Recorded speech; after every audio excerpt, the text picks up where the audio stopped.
We'll call the meeting of the Erie MPO Technical Advisory Committee for Wednesday, November 18th, 2020 to order. Emily has already surveyed the attendance, and we have a quorum, right? Yes, we do have a quorum. Okay. At this point, we have hearing of the public. If there's anyone from the public that would like to speak on an issue that is before us today, please check in. Well, I actually did receive a comment from Pascal Helimsky, who could not be here today. So I do want to enter that in. She says, thank you. There is a new sign for a deaf and blind child pedestrian near the roundabout on Millfair. And she wanted to express her gratitude to anyone on this call who was part of getting that sign installed. So passing on Pascal's comments. Well, thank you. That's a great thing. Yeah. This is Freda Tepfer. I also would like to offer comment at this time. My name's Freda Tepfer. I'm a resident of Erie, Pennsylvania. And could you give your address, please? 1738 West 23rd Street, Erie, Pennsylvania, 16502. I'm a retired orientation and mobility specialist. I haven't had chance to fully review all of the various things on your agenda. I was looking at the long-range transportation plan, and you have a public involvement component, and this fits into some of my concerns. There are a lot of people in Erie County who actually have concerns about what's going on with the MPO, with the long-range transportation plan, with the interactions with PennDOT, and the recent concerns that were elevated about the Bayfront Parkway project are indicative of that level of concern. So I am urging you to make more robust efforts at public involvement, at soliciting public involvement, different kinds of efforts than you previously may have employed. Perhaps you should be, rather than just going to outside consultants, but also contracting with some of the community centers to ensure that their members are involved. Because these are people who are highly transportation dependent. I just urge you to do something to make public awareness and involvement of what you're doing more robust. I know that I've been involved with project development and planning and review and implementation for years. And one of the problems is that people don't see what's happening until it's gone through all the public involvement and planning phases and it's just about to be implemented. So I urge you to seek truly robust, inclusive ways to do your public involvement. Thank you. Thank you for the input. Does anyone have a comment on that? I think, it's evident that we have public meetings. They're well advertised, a lot of newspaper articles. So we'll take your comments and we do try to be very transparent with all of our programs. We have, in most cases, numerous public meetings. We cover it in the press and other ways. But thank you very much. It is very critical that we get the public input. So thank you for pointing that out. I guess what I'm talking about is a more interactive, more outreach-focused kind of thing, that you go to the places where people are rather than expect them to come to you. Thank you. Thank you very much. I appreciate that. Anyone else from the public want to check in with us?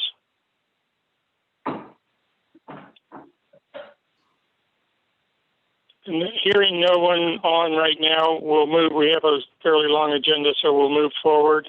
Emily, you want to take over? Sure. So moving into the 2021 Transportation Improvement Program, I believe Courtney Lyle is going to speak about some of the administrative modifications. Courtney, can you hear me?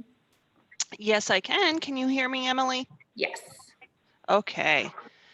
Attached to the meeting information, you should have received a document that listed the amendments and actions that we made since the last meeting. Attached, we had 3 administrative modifications that moved funding between projects on the 2021 TIP in order to continue to get them moving. If you guys have any questions, one was the Union City signals. It was to cover the low bid and inspection costs that came in. One was to cover some pre-construction funding for the Pine Avenue, Old French Road, 28th Street intersection. And the other one was to cover some additional funding for a bridge that we are going to be doing Department Force on State Route 3006. All were projects that were on the 2019 TIP, and we were just moving some funds around to cover already anticipated costs. The 3 votes that we did take during the course of this last period were for the local federal aid routes for 2021, which were Raspberry Street and 6th Street in the city of Erie and Waterford Street in Edinburgh. So we added those onto the TIP via vote. We also moved the Summit Township local federal aid route project that we were trying to do in 2020 to 2021. So there was a vote needed to add that. And then the last vote was to remove the federal funding for 20 from Cumberland Road to Davison Road. And the reason that we were able to do that was because in August, before the end of the 2019 TIP, there was a redistribution of funds. Central office was able to cover 100% of the federal funding for that project. And therefore, we were able to use that $1.8 million on other projects across the city. So that was to just move some of that money around and remove that project from the 2021 TIP. Does anyone have any questions on those actions?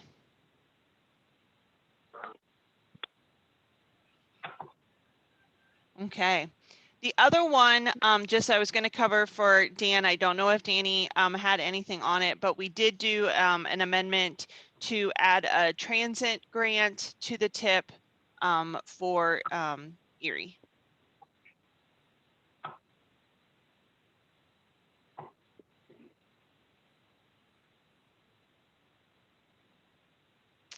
Okay.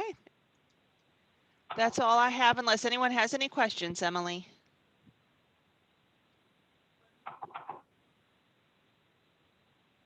Sounds good. I do want to thank everyone for answering those email ballots. I know there were a lot right in a row there. So thank you so much for everyone who responded and voted. We will officially enter these into the minutes of the coordinating committee meeting, but they are all officially approved by the e-stip process and e-ballot so that these projects can move forward. So thank you very much for responding to those emails. This really helps to move the process forward.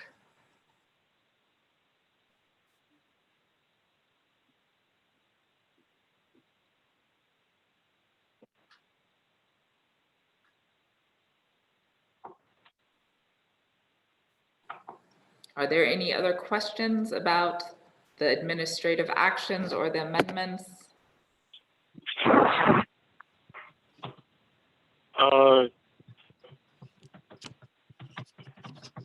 Okay, we will then advance these to the coordinating committee, right? Yes, officially they need to be entered into the minutes of the coordinating committee, but because we did them by e-ballot, they are official. So they have been approved. We don't need to vote on them again. Okay, good. Thank you.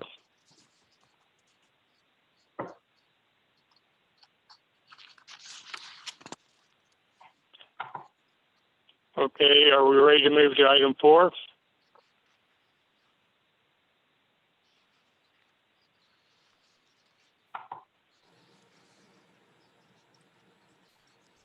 All right, so this is the long-range transportation plan update.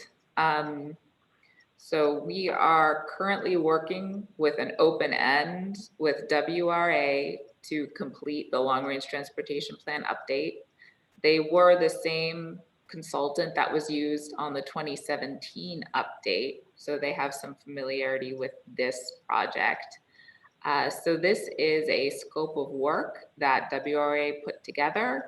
Also included in the materials were the budget for the LRTP update, including travel demand modeling components to update, as well as a timeline to adopt the LRTP. So the LRTP must be adopted by Wednesday, March 9th, 2022. So though it is a far distant date, it can come up pretty quickly, and we do want to get all of that public input in before that time to make sure we are capturing what the public is interested in having funded. So it will come up, but Wednesday, March 9th, 2022 is the adoption date for the MPO. So does anyone have any questions, concerns, or thoughts about this LRTP update, the schedule, budget, or scope?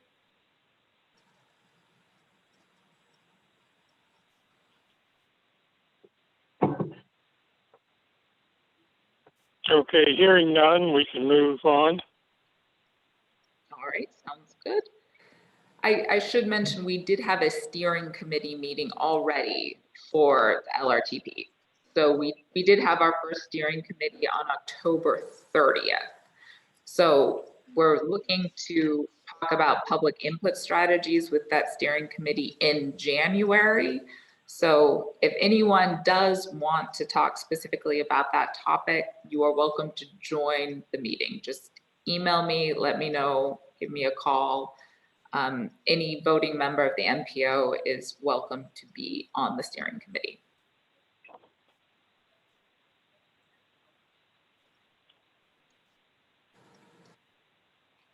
All right, sorry for the delay there, but we can move on to the major project activity report. So this is a PennDOT document, that talks about all of the existing projects. They did a really good job this time of adding a lot of projects to this report. Normally there's just highlights of a few major projects, but this time they actually are added things like the airports, specifically small projects that are going forward, multimodal projects like the West 8th Street corridor improvements, safe routes to school. So if anyone has any questions specifically about this, now is the time to ask them to PennDOT.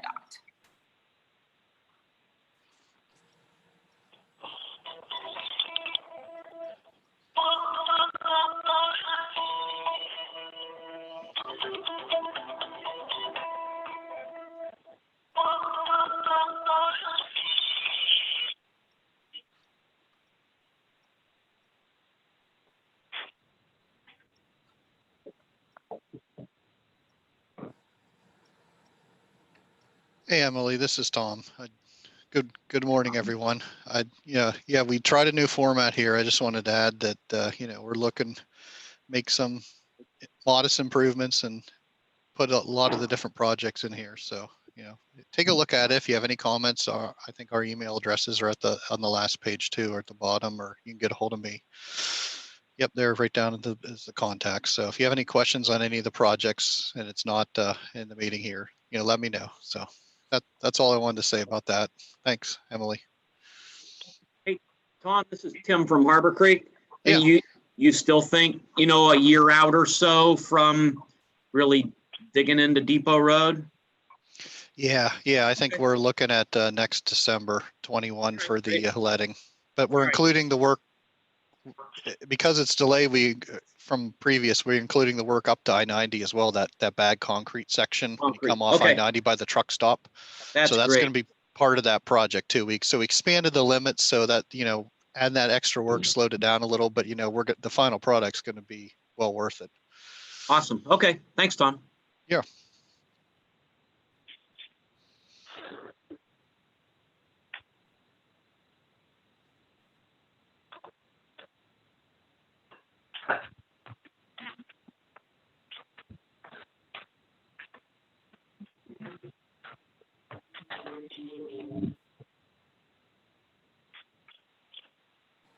Okay, moving along. Emily, we have any other updates? Do you want to briefly discuss the Bayfront Improvement Project newsletter and some of the milestones that have been reached on that project? Yeah, real briefly, Emily, you can get this at our webpage, www.bayfrontparkwayproject.com. This is the October newsletter, the most recent one. And it talks about the build grant is what's highlighted. And, you know, we're moving ahead, you know, with the project and working on that. So, you know, we have a, you know, 2-page newsletter. We're going to come out probably about every quarter. So you can look forward to seeing that. I can include it in this meeting as well. We did translation services. It's translated in Spanish and Nepalese as well. So, you know, due to some neighborhoods, you know, that so we're trying to get the information out. We're trying to make it accessible to everybody. You know, we have flyers we printed out and left at the community centers on the east and the west side as well. So.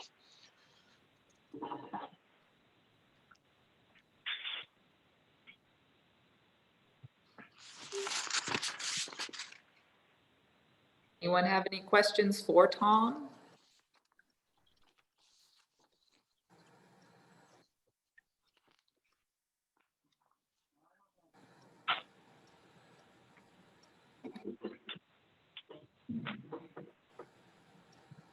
Thanks, All Emily. right. Hearing none, I wanted to briefly bring up something that just came up very recently. We do, as an MPO, have to adopt a performance target measurement for safety yearly. So we did this last January and the January before that, and we will have to do it again this year.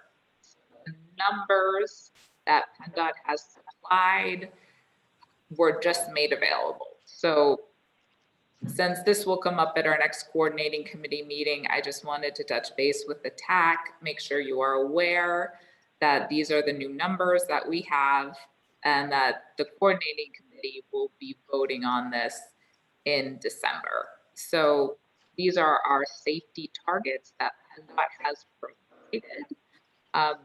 Our statewide targets as well as the Erie MPO supporting targets. So this is something to keep in mind. It was not emailed out because we just got it, but it will be something at our next meeting. So if you have any questions about these targets, you are welcome to email me in the interim or reach out to PennDOT. Right now, our baseline of fatalities, fatality rates, serious injury rates, all of these things are established and the targets are created by PennDOT. So we just have to adopt them in January like we've done the previous 2 years. I just wanted to bring that up. Will come up next meeting at the coordinating committee meeting.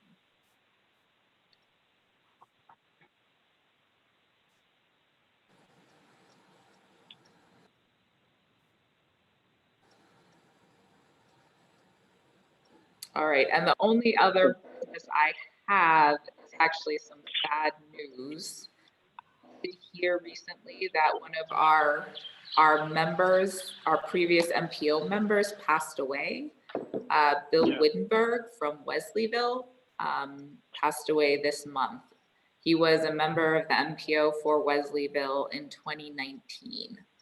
So unfortunately, he is no longer with us, and I wanted to express the MPO's condolences. If anyone here- Yes, and Emily, I've served on this is Dave.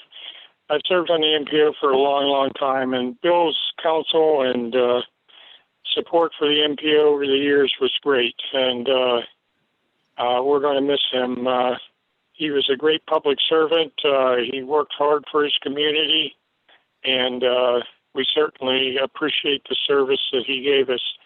And it is unfortunate that we will not have him anymore, but I just wanted to note that, to the family, we extend our condolences.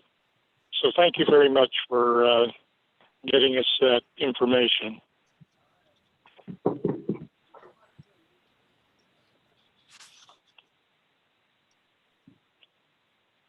All right, that is all the new business I have. Does anyone else have any other business to bring before the MPO today? Okay, if anyone has any business, please tell us now. Otherwise, we'll look for a motion for adjournment. I'll make a motion to adjourn. Bill Kuhn. Okay, Bill Kuhn makes a motion. Do we have a second? Harbor Creek will second. Okay, we have it moved and seconded. Before we take the vote and adjourn the meeting, we have the virtual coordinating committee meeting on December 9th, 2020. So make sure that we're all ready for that. And folks, have a happy Thanksgiving. All those in favor of adjourning, please do. Vote. Aye. Aye? Aye. Anyone wants to stay on the phone? Okay. Have a great holiday, folks, and stay safe. Thank you. Thank you, Emily. Thank you, Mayor Mitchell.